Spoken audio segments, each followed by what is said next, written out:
histoire commence au cœur des Pyrénées centrales, dans le massif montagneux ariégeois où naquit il y a très longtemps de cela le petit cheval de Mérins. Au cours de cette longue épopée qui fut la sienne, il fut tour à tour cheval de bas ou cheval de trait, puis cheval de tête tirant les malpostes à travers le pays. Et puis un jour, la sanction tomba. Il allait disparaître, il n'intéressait plus personne. Heureusement, le sursaut inespéré au début du siècle de quelques hommes passionnés l'ont sorti juste à temps d'une retraite prématurée.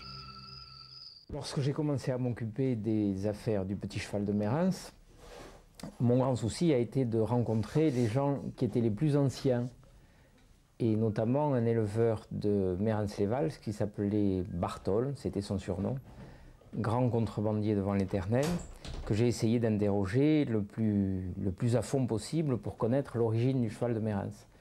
Et il m'a dit des choses assez intéressantes, notamment avec ses moyens, avec ses mots évidemment, sa culture, en le poussant dans ses retranchements, parce que pour lui, la vieille race, ça n'allait pas plus loin que les grands-parents du plus vieux cheval qu'il avait connu, ou les chevaux de ses parents ou de ses grands-parents.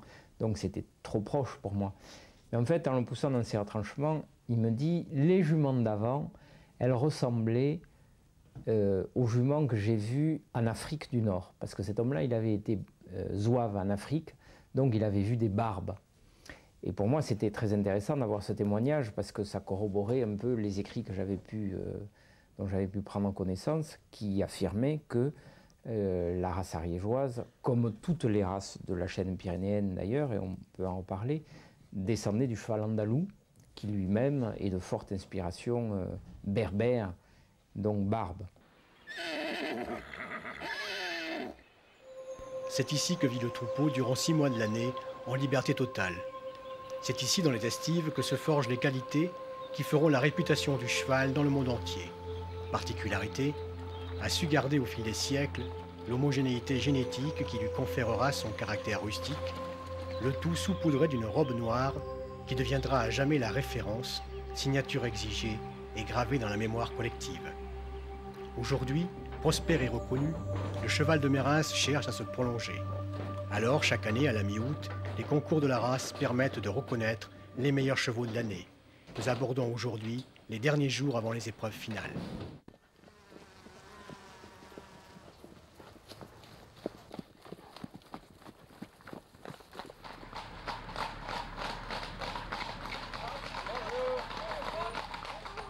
Aux écuries du SCLA, Pierre Germain, dresseur professionnel, entraîne avec son équipe les futurs étalons qui seront présentés au concours épreuve vendredi prochain. Les chevaux, tous entiers, doivent répondre impeccablement aux différentes aides du cavalier, s'accepter les uns les autres et tolérer les différentes sortes de stress que peut rencontrer un cheval, en particulier lorsqu'il traverse un village.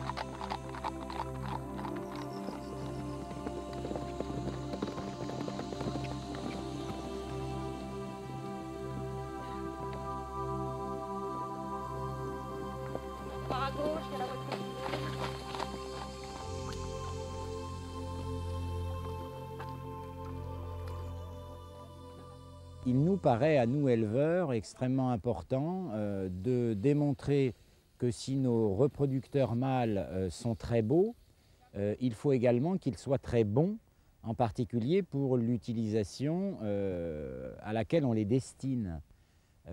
Si l'on dit que les mérins sont des animaux polyvalents, c'est-à-dire aussi bien utiles dans une équitation de loisirs, à la selle ou à l'attelage, il faut bien sûr le démontrer.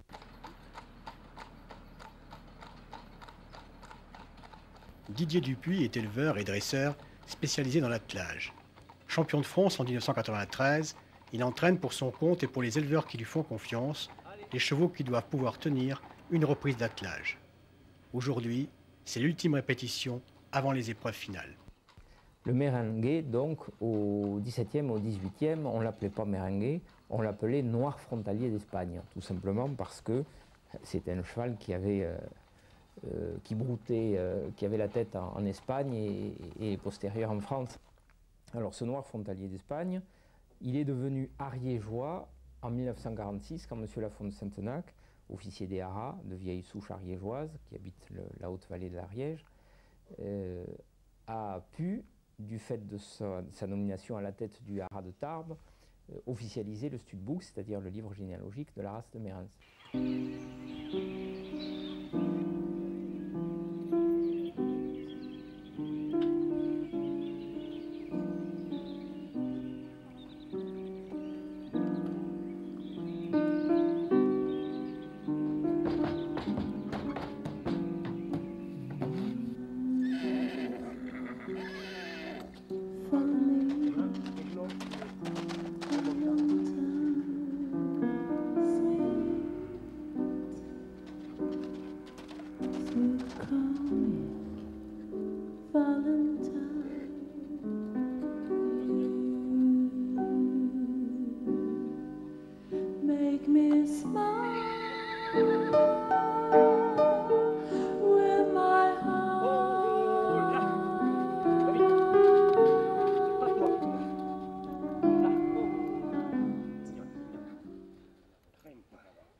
Le Mérins a eu sa chance à une époque où, vers les années 70, la France était relativement interrogée sur des enjeux de type écologie conservatoire.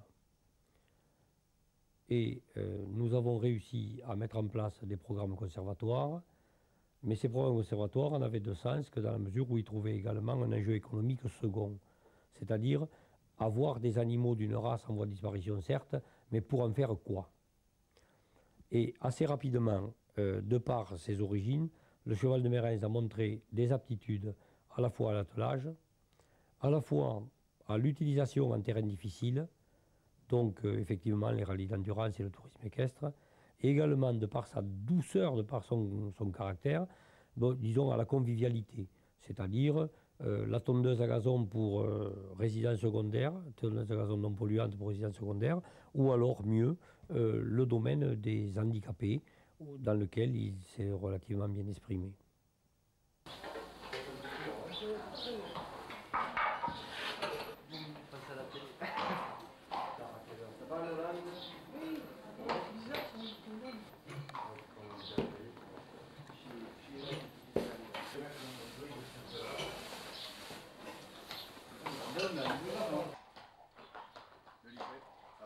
Aujourd'hui, la journée la plus importante pour les éleveurs vient de commencer.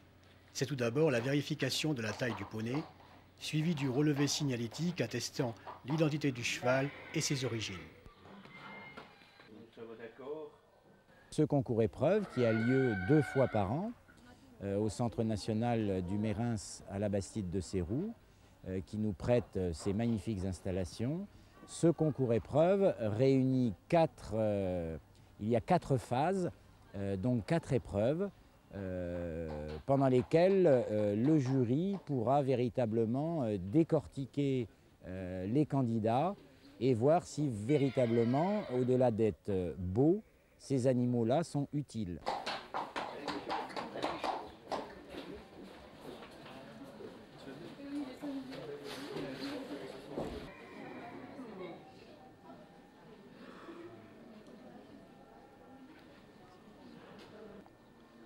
Ce concours ne concerne que les chevaux entiers, peut-être demain futurs étalons s'ils sont aujourd'hui agréés par les haras de Tarbes, en fonction des épreuves qu'ils auront réussies.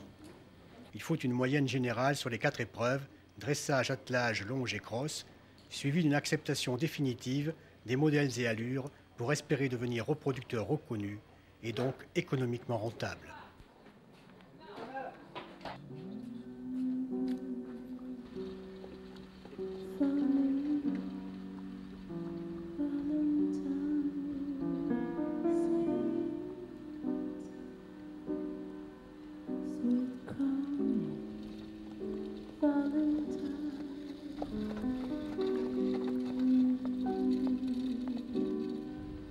Make me smile.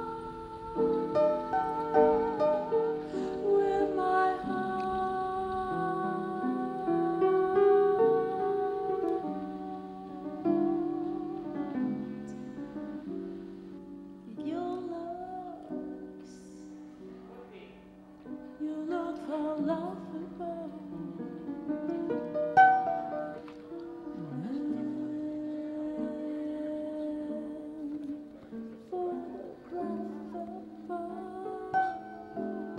numéro 8, Flèche de Quin, dressage 44, longe 13,76, l'attelage 44,25, extérieur 50,40, total 152,41, il est admis. Nous sommes à Bouhans, le berceau de la race. Chaque année, la fête nationale du Mérins, qui fête aujourd'hui son 18e anniversaire, attire un public de plus en plus nombreux et de plus en plus connaisseurs, et qui, petit à petit, au fil des ans, s'est approprié l'histoire du petit cheval noir.